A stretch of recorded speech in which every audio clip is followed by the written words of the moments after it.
So it's been a while since my last Let's Draw video, so let's just jump right into this. It's a time-lapse sketch of me drawing Batwoman from the brand new television show on a blank comic cover. So if you have any questions at all, let me know in the comments, whether it be about art process, art supplies, how long this actually took me, any sort of questions you might have about future projects of your own. Let's chat about it. I'd love to hear from you, and I'll get to everyone I can. But for now, kick back, relax, enjoy the sketch, enjoy the tunes, and if I see anything noteworthy, I'll let you know and we'll chat about it. Cool.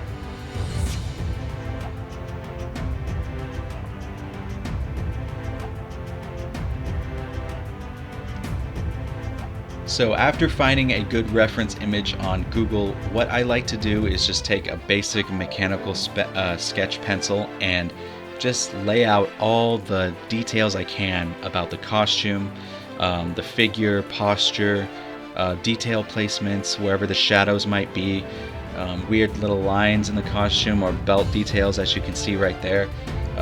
And I kind of, wherever I know it's going to be really difficult to shade, I lay out all the details I can with a mechanical pencil. This is basically step one of my sketch. Just lay out all the details, don't do too much shading, and then once I do finish this step, I'll grab a good shading pencil, like a classic HB basic sketch pencil, and just lay out as much of the shading that I can before going into greater detail. So here you see, just laying out the basic outline of the figure, and I picked up my HB sketch pencil, which, as you can see, has seen better days. It is almost shorter than my finger, so it might be good to move to a new pencil pretty soon. Hit up the art supply store one of these days in the near future, hopefully, and get some new pencils. But for now, I don't know. It seems to be doing the job. I really like HB sketch pencils because, if you don't know what HB is, it's just right in the middle of the thickness and thinness, or the softness, hardness, darkness, lightness of sketch pencils. It's right there in the middle. It's a good medium, so you can press it hard to get those dark shades, or you can keep it nice and light with some lighter tension, lighter pressure, as you can see with the hair strands I'm doing right there. And then right there on the cape edges, where the shoulder is and the chest and the logo, you'll see I'm adding a lot more pressure into my strokes, so then I'll get a darker, more contrasting line. So you can do an entire commission sketch with just one HB pencil and it'll look pretty dang good. But since I'm doing this in the comfort of my own home, I have several other pencils of different varying degrees of contrast and boldness. So you'll see me switch in and out to darker ebony or charcoal pencils.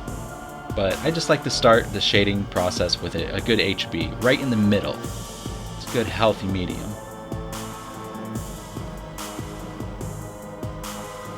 And I use a lot of the side of the pencil. You'll see me hold it sideways to get those light, soft, easy to control, lighter strokes, like there on the arm, on the upper arm and the shoulder, as well as the hair. And then you can also press that harder to get more smoother, dark lines as well. But if you hold it directly down like you would when you're normally writing, you'll get a really dark, bold line.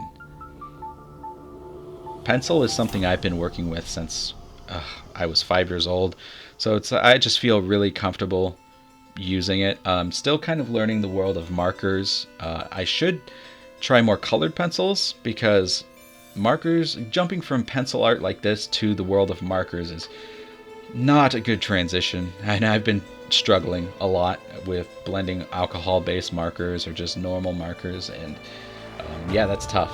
You have to definitely think more abstractly and more geometrical, actually, with your colors when you use markers, because they're harder to blend compared to colored pencils. So I'm thinking about moving to colored pencil sketches as my main commission offering when it comes to full color. Right now I'm doing markers, but as you know, it can be very difficult to transfer between the two.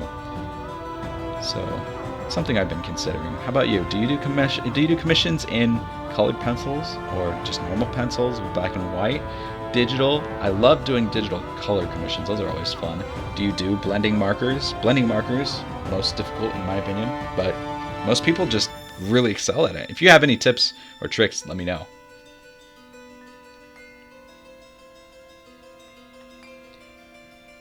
So one thing I really love about drawing Bat family characters is the cowl. The entire, from the neck, like the collarbone, all the way up to the very wingtips of the ears. Man, I just love drawing that whole area. When you're shading in the dark, the kind of like eye makeup where the eye holes are, and adding the contours to the nose and the cheekbones, and the every cowl for every Bat family member, from Batman to the Red Hood to Batwoman, Batgirl, every cowl is different, and it's amazing how just a few different contour lines can make the character seem like a completely different, like they're wearing a completely different costume with just the cowl seen side by side. If you put Batwoman's cowl next to Batgirl's, next to Batman's, you just know which one belongs to which one, because of how the varying degree of like the cheekbone contours and the wingtips on the top. Even if Batwoman didn't have the wig on top of her cowl, like in the first 3 or so episodes of the show, she didn't have the wig. She was just borrowing a tailored version of Batman's suit before she added the wig and became Batwoman. So even in that case, it still felt more like, after they tailored it, you could tell the Batwoman cowl is highly different than the Batman cowl. And it might be because the nose is more slender, the forehead is more contoured, and the line that goes around the cheekbone is definitely more dug out. So whereas Batman's cheekbone in his cowl is a lot stronger and stiffer and sticks out a little bit more, goes straight down. The Batwoman one is sleeker and is slender and goes more of a curve around the cheekbones and the jaw as well. So yeah, I just wanted to say I love drawing the cowls. That's one of the most fun parts. So this costume is based on the crossover event that I think happened last year, where you first got to see Batwoman's costume. So I know the newer Batwoman costume is more traditional, looks more like the comic, but when it first came out last year in the crossover, they took a little more liberties with it. I kind of liked it. It was really cool. They had like a crossways, sideways belt. The utility belt kind of hung off her hip instead of going straight across her waist, which was really cool. The wig was a lot brighter red, almost pink in some lights. Here you see me adding blending stump effects to get those softer lines, softer shades. Just look at the difference there. Once you add the blending stump, everything just looks softer and more realistic. There's less stroke marks, and look at the cowl just come into its own. That's amazing. One thing that really you can really struggle with, no matter what you're doing with your hand. You can see I have that half glove on my bottom side of my hand to prevent any stray marks, but look at the side, right behind her back. Look at the side of that paper. It's just completely smudged with all those stray marks. That's crazy. So yeah, that's something you'll really struggle with when it comes to pencils, and that's probably why I strayed away from colored pencil commissions so much, because I knew it was gonna get messy, and sometimes an eraser just won't fix certain marks like that. And you'll see later I try and clean it up as much as possible, and then I knew I was gonna have a shadow behind her, so having those marks there, it doesn't bother me that much with this commission. But yeah, in other commission videos you'll see I definitely clean that up with a strong eraser. One thing I really love doing is lips, and I used to hate drawing lips, but in 2019 there's something just clicked, and when I draw lips I feel like it's like I'm having the most fun, because every character's lips is different, and when you see a Bat character, you're definitely going to know who the character is judging from their lips. I mean, this is Kate Kane. You'll know Bruce Wayne from his lips as well, especially Christian Bale's Bruce Wayne with his pouty lips all the time. But you know, lips are there are difficult lips to draw, but I don't know, the more I've practiced drawing lips on realistic characters like this realistic sketch, the more I've enjoyed it, actually. I had a blast drawing this character altogether. And it was really difficult to try and capture the red wig effect with just a black and white drawing and simple gray strokes with a normal pencil. As you can see, I use my normal sketch pencil for the red hair and the wig because it was a good medium, and red hair is typically medium, and I kept the strokes nice and light. So yeah, whereas if I was drawing a dark haired person, like I did a Wonder Woman sketch a few weeks ago where you'd see me drawing her hair was just entirely in charcoal because her hair is so dark. And there I am blending and cleaning, switching back and forth between the blending stick and erasers, using a tipped eraser that's nice and sharp to get the highlights in the hair. Oh, that's always one really fun part. Now you can kind of see it. It looks a little more like red hair would look in a black and white photo. Adding some more detail with a darker sketch pencil. That's not my actual charcoal pencil. That's just a black ebony. I think it's called a General's brand ebony sketch pencil. So it's not charcoal per se. It's just dark ink. And I think now there, if you press hard enough, you can see it's straight black. It's good for those contrasting lines, especially in the hardware of her suit, like the gauntlets and the belt.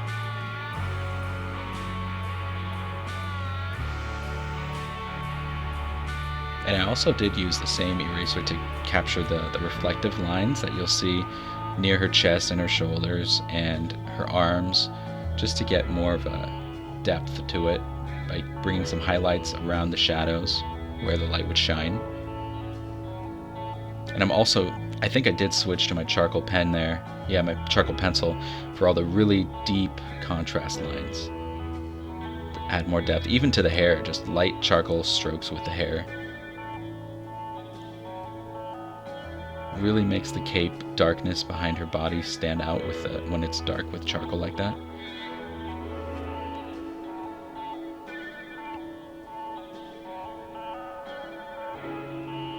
So here's a question of the day for you, since you've made it this far in the video. I want to know, what was the last commission sketch that you did for any customer? Leave a link down below if you have it posted somewhere. I'd love to see it. Some of the best collaboration, some of the best tips and tricks comes from just getting to know the people around the artist community and what they draw and what they do. So I'd love to see what your latest commission was. You see mine right here, so this is it. Batwoman from the new TV show on a blank sketch cover. Look at the depth of that cape now. Dang. Nearing the end of this sketch. I hope you enjoyed this video. If you have any other questions, please let me know in the comments, or if you're interested in getting a commission yourself, head to my website, DreamersEcho.com. All the links are down in the description below. Commission prices are actually fairly reasonable. Something like this will run you anywhere between 20 and 30 bucks, really. It's not too bad. But this one is very special because on the back side of this comic sketch cover is another commission. So this was a double commission, and you'll see that in a coming video. Now I'm changing those dark smudge marks into that gradient shadow that kind of starts dark behind her and then lightens up as it goes up.